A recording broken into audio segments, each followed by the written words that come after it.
Hello दोस्तों, स्वागत है आपके अपने channel ready for exam Jassa में। दोस्तों आज बताने वाले हैं कि आज आज की यानी कि 22 तारीख को क्या क्या हुआ है डीडीयू में।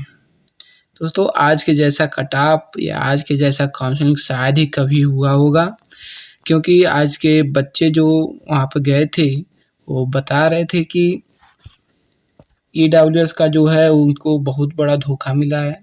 और इन जो पिछड़ा वर्ग के हैं अनुसूची 3 में, प्रतीक्षा सूची 3 में, उनको भी। कहने का मतलब है कि 112 अंक या इससे अधिक बुलाकर लोगों को 114 अंक तक ही केवल हुआ है दोस्तों। और इनमें भी 10 लोग वहाँ पर गए थे, एडमिशन हुआ था, जबकि 114 की बात बस बता रहे हैं कि 10 लोगों का हुआ था, यानी कि 10 लोग सिर्फ 114 पाए थे। लेकिन उनमें से सिर्फ मेरिट पर, मेरिट का मतलब कि बीए थर्ड ईयर की मेरिट पर मात्र 2 लोगों का हुआ है दोस्तों। 2 नहीं 4 लोगों का शायद हुआ है दोस्तों। और जो ईडब्ल्यूएस की बात करें दोस्तों, ये बताने से पहले चैनल को सब्सक्राइब करना ना भूलें। और दोस्तों आगे कुछ हम आपके क्वेश्चन के आंसर बताने वाले हैं, जो 10-15 हो सकते हैं क्वेश्चन आपके, उनका आंसर बताऊंगा। और अगला कट ऑफ आ सकता है या नहीं आ सकता यह भी बताऊंगा। अगर नहीं आया तो आप कहाँ जाकर नाम अपना एडमिशन कर सकते हैं। एडमिशन करेंगे तो वहाँ पर आपको फ़ायदा मिलेगा, ये आपको बताएंगे। और दोस्तों आगे भी कुछ अन्य क्वेश्चन हैं जिसका आंसर बताऊंगा। दोस्तों अब अगली बात करें ईडब्ल्यूएस की, तो इन लोगों को बुलाया गया था 130 या इससे अधिक। तो इन लोगों का 10 से 10:30 से 11:30 बजे तक हो गया है, इसमें कोई दिक्कत की बात नहीं हुई। लेकिन दोस्तों जो ये 100 अंक के प्रतीक्षा सूची में था, 11:30 से 2 बजे तक बुलाया गया था जिन्हें, उनका दोस्तों केवल 110 अंक तक ही हुआ है। और इनमें भी 110 अंक जो पाए थे छात्र, उनमें से सिर्फ 2 लोगों का हुआ है। और बाकी सब अपने आप वैसे ही खाली हाथ घर लौट गए और बहुत ही दुखी के साथ। और भी बाकी जो बचे थे यानी कि 108, 106, 104, 102 और 100 यानी कि 00 यानी कि 100 जो थे, ये सब घर वैसे ही लौट गए दोस्तों। इसमें भी और भी परेशानियां हुई हैं, जैसे कि कोई किसी का एनएसएस नहीं था तो उनका 4 नंबर कट गया था, यानी कि जो वेटेज मिला था उन्हें 4 नंबर उनका भी कट गया था। किसी के पास अन्य सर्टिफिकेट नहीं था, जैसे कि किसी के पास एफिलिएटेड कॉलेज से संबंधित कोई प्रूफ नहीं था, यानी कि वो कॉलेज है कि नहीं है, या इससे भी कट गया था। यानी जिसे 10 नंबर मिला था उसे कटकर सीधे 0 हो गया। और इसी तरह से एक और बात थी कि दोस्तों किसी किसी का ईडब्ल्यूएस जो था उनका बनाया हुआ था पिछले साल का, और उनका मान्य नहीं हुआ, क्योंकि ईडब्ल्यूएस केवल 1 वर्ष के लिए ही मान्य होता है दोस्तों, इसलिए उनका भी नहीं हुआ। और दोस्तों किसी किसी का सर्टिफिकेट स्काउट गाइड वाला या एनएसएस वाला था, एनसीसी या एनएसएस कोई भी हो, तो उनको भी 4 नंबर मिलना चाहिए था, लेकिन मिला ही नहीं था। लेकिन वो अपना जाकर तो प्लस करवा लिए, लेकिन किसी जिसका प्रमाण नहीं था, यानी कि सर्टिफिकेट नहीं था, उनका जिसका मिला भी हुआ भी था उनका भी कट गया। यही दोस्तों कुछ कुछ इनमें परेशानियाँ हो गई थी कि बच्चे भी हताश निराश होकर वापस आ गए दोस्तों। अब अगली कट ऑफ कब आएगी यह भी जान लेते हैं, या आएगी ही या नहीं आएगी यह भी जान लेंगे दोस्तों। आगे देखते हैं अनुसूचित जाति वालों की। तो अनुसूचित जाति वालों का अभी कट ऑफ दोस्तों अभी आज ही केवल नहीं, कल भी बुलाया गया है लोगों का।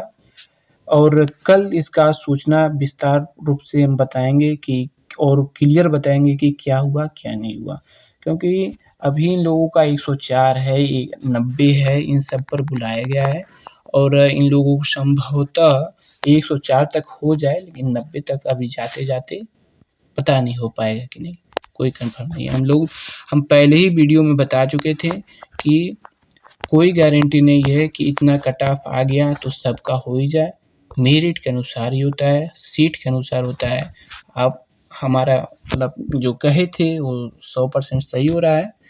और दोस्तों अनुसूचित जनजाति वाले को बात करें तो 100 अंक इससे अधिक जो है उनका हो जाएगा, ये तो कन्फर्म है।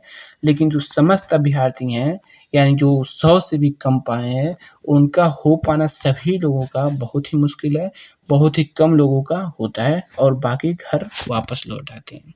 अब आइए दोस्तों बात कर लेते हैं कि नेक्स्ट कट ऑफ आएगा या नहीं आएगा। दोस्तों पहली बात कि सीट तो भर चुकी है, सीट पूरा फुल हो चुकी है ओबीसी वालों की और ईडब्ल्यूएस वालों की और जनरल वालों की। दोस्तों ये सीट भर चुकी है, फुल हो चुकी है, लेकिन अब इसी में कोई बच्चा ऐसा होता है कि जिनका अन्य किसी यूनिवर्सिटी पर निकल जाता है, तो यहाँ डीडीयू में नहीं अपना एडमिशन कराता है, या डीडीयू में एडमिशन करा भी लेता है तो फीस पे नहीं करता है। दोस्तों अगर इस प्रकार कोई समस्या या मतलब कोई फीस पे नहीं करे तो उसका 3 दिन या 1 हफ्ते के अंदर उसका रिजेक्ट हो जाता है, फिर पुनः कट ऑफ निकलता है और उसी पर अपना बच्चे एडमिशन करवाते हैं। लेकिन यह भी कट ऑफ निकलेगा तो ज़्यादा से ज़्यादा 10 या 20 सीट पर ही निकलेगा पूरे में से, क्योंकि अधिकतर बच्चे अपना फीस पे कर देते हैं। दोस्तों अब अगली बात जाने की, अगर डीडीयू में नहीं हुआ आप लोगों का, डीडीयू में एडमिशन नहीं हुआ, दोस्तों पूरा वीडियो देखिए, ध्यान से देखिए, बहुत ही अच्छी बात है कि डीडीयू में अगर नहीं एडमिशन हुआ तो आप कहाँ जाकर एडमिशन करा सकते हैं। दोस्तों अगर गोरखपुर में ही रहना है तो हरि सहायला कॉलेज में आप चले जाइए, हरि सहायला कॉलेज में। और भी एक कॉलेज है, संपर्क हम कमेंट में बता देंगे, आप लोग पूछेंगे तो। इसके अलावा हरि सहायला कॉलेज में चले जाइए। सेंट एंड्रयू में अगर हो सके तो, अगर होता हो, क्योंकि इस समय तो बंद हो गया है, लेकिन अगर सेंट एंड्रयू में डोनेशन फीस देकर अगर करना हो, क्योंकि वहाँ पर अच्छी पढ़ाई होती है, डीडीयू से भी मुताबिक वहाँ पर बेटर पढ़ाई होती है। दोस्तों जो है साफ है, क्लियर है कि वहाँ पर अच्छी पढ़ाई होती है, अच्छे स्ट्रिक्ट होते हैं, मतलब सर भी अच्छे हैं पढ़ाने में भी, और स्ट्रिक्ट वहाँ पर ज़्यादा होती है। दोस्तों और अगली बात करें कि संत विनोबा जो देवरिया में कॉलेज है, देवरिया में, वहाँ पर भी आप लोग एडमिशन करा सकते हैं। और भी अगर इन तीनों के अलावा, इन तीनों इसलिए कर रहे हैं क्योंकि ये सब जो हैं डीडीयू से संबंधित हैं, ये दो सेंट एंड्रयू और हरि सहायला कॉलेज। क्योंकि अगर आप लोग एलएलएम करें, अगर इसमें से किए हों, तो आपको निश्चित तौर पर 4 नंबर पुनः वेटेज मिलेगा। और दोस्तों अगर अन्य किसी और कॉलेज में जाना हो इन दोनों में से छोड़कर, तो भी कमेंट के माध्यम से हम बता देंगे, जो भी पूछना हो पूछ सकते हैं। लाइक सब्सक्राइब करना ना भूलें। और दोस्तों एक और बात कही थी कि एलएलबी में, एलएलबी जो है वो कितना फीस है, मतलब इसमें कितना फीस लग रहा है डीडीयू में। तो दोस्तों एक सेमेस्टर का, पहला सेमेस्टर का आपका लग रहा है 2565 रुपये, 1 सेमेस्टर का लग रहा है। दोस्तों इस हिसाब से आपका पूरे साल का इसका दुगना कर लीजिए, या तो बढ़ा भी सकते हैं, लेकिन पहले सेमेस्टर का आपका 2565 रुपये लग रहा है। और दोस्तों सेंट एंड्रयू का बात करें तो उसका पूरे साल का मात्र लग रहा है 6770 रुपये लग रहा है दोस्तों। और दूसरी सवाल है आप लोगों का कि पुनः कट ऑफ आएगा या नहीं आएगा। तो दोस्तों हम पहले ही बता दिए हैं कि अगर सीट तो फुल हो गई है, लेकिन अगर बच्चे फीस पे नहीं करते हैं, कोई बच्चा ऐसा होता है कि फीस पे नहीं कर पाता है, तो उसका कटकर उसका सीट खाली हो जाता है और पुनः कट ऑफ निकल कर आता है। लेकिन वो उतना ही रहता है कि वहाँ जाने से मतलब बहुत लोग कम ही जा पाते हैं, और 10 या 15-20 ऐसे ही बस कट ऑफ निकलता है, ज़्यादा सीट नहीं बचता है दोस्तों, क्योंकि सभी बच्चे अक्सर अपना फीस टाइम पर पे कर देते हैं।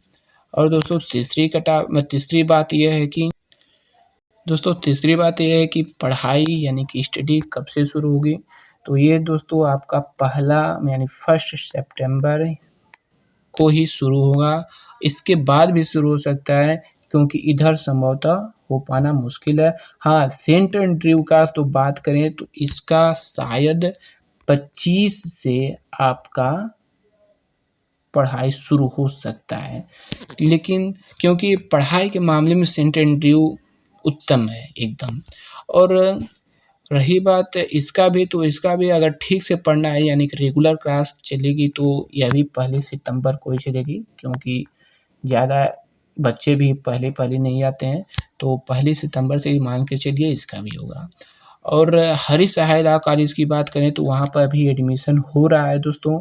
हरी सहाय लॉ कॉलेज में वहाँ पर आपकी क्लास चलेगी आपका 15 सितंबर से कम चलेगी, 15 सितंबर से। और संत विनोबा की बात करें तो वहाँ पर भी अभी एडमिशन हो ही रहा है, तो उसका भी मान के चलिए 10-15 सितंबर के बाद ही होगी। ऐसी बात नहीं है कि इधर ही शुरू हो जाए। हाँ, जो बच्चा अपना एडमिशन करा लेते हैं उनका वो जाकर वहाँ पर पढ़ सकते हैं, क्योंकि बच्चे को बुलाते भी हैं कि पढ़ने के लिए, लेकिन अक्सर बच्चे ज़्यादा नहीं आते हैं, बंक ज़्यादा करते हैं।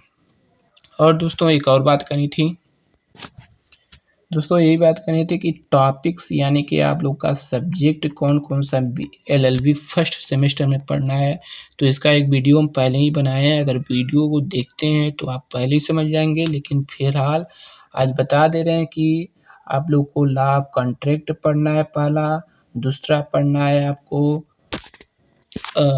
लॉ ऑफ टॉर्ट्स, और तीसरा पढ़ना है आप लोगों को तीसरा पढ़ना है आप लोग को कॉन्स्टिट्यूशनल लॉ, और फिर से चौथा पढ़ना है आपको फैमिली लॉ, फिर कॉन्ट्रैक्ट पढ़ना है दोस्तों, 5वां हो गया। यही मतलब 5 टॉपिक हैं आप लोग को पढ़ना है, और इस वेबसाइट पर या इस ऑनलाइन प्लेटफॉर्म पर भी आपको ये पढ़ाया जाएगा। आप लोग चैनल को सब्सक्राइब कर सकते हैं। और भी एक और क्वेश्चन है दोस्तों, ये सिर्फ सेंट एंड्रयू का क्वेश्चन है कि वहाँ पर रेगुलर जाना अनिवार्य है या नहीं, मतलब कि वहाँ पर रेगुलरिटी बनानी पड़ेगी या नहीं। तो दोस्तों सेंट एंड्रयू ऐसा कॉलेज है कि वहाँ पर कम से कम आपको 3 महीने तक का एडमिशन मतलब कि अटेंडेंस देना अनिवार्य है, 3 महीना। लेकिन दोस्तों इसमें भी आप बंक कर सकते हैं, छुट्टी ले सकते हैं, इसमें कोई दिक्कत की बात नहीं है। लेकिन हाँ, अपना अटेंडेंस जितना ही अच्छा रहेगा उस पर 5 नंबर आपको 5% आपको जो मेरिट आता है फर्स्ट सेमेस्टर में, उसमें वृद्धि होती है। दोस्तों ये सेंट एंड्रयूज का खासियत है, क्योंकि बीकॉम वाले भी इसी तरह से इनका भी होता है, यानी हर क्लास में आपको अटेंडेंस पर 5% नंबर वृद्धि होती है, यानी पाते हैं आप लोग। दोस्तों एक और बात करनी थी आप लोगों से, एक और सवाल था कि DDU पर भी रेगुलरिटी बनानी पड़ेगी, तो इसमें कोई बात नहीं है कि हाँ बच्चे वहाँ पर रेगुलर नहीं जाते हैं। आप लोग वहाँ पर रेगुलर की कोई रियायती नहीं है कि वहाँ पर रेगुलर जाएँ। वहाँ के हम बच्चों से पूछे भी हैं, तो कहे हैं कि वहाँ पर भी पढ़ाई अच्छी होती है, यूनिवर्सिटी के नाम पर ठीक ही होती है। लेकिन यूनिवर्सिटी तो यूनिवर्सिटी ही होता है कि मतलब वहाँ पर कोई बच्चे ये मतलब बच्चों से मास्टर ये नहीं कहता है कि आप रेगुलर वहाँ पर आकर पढ़िए, मतलब छूट होता है, स्वतंत्र होते हैं, आप फ्री होते हैं, ऐसी कोई बात नहीं है। लेकिन सेंट एंड्रयूज पर अगर बच्चा सर की नज़र में अपना छवि अच्छा बना लेता है तो उससे अक्सर पूछते हैं, यहाँ तक कि फ़ोन करके भी पूछते हैं कि आप क्यों नहीं आ रहे हैं।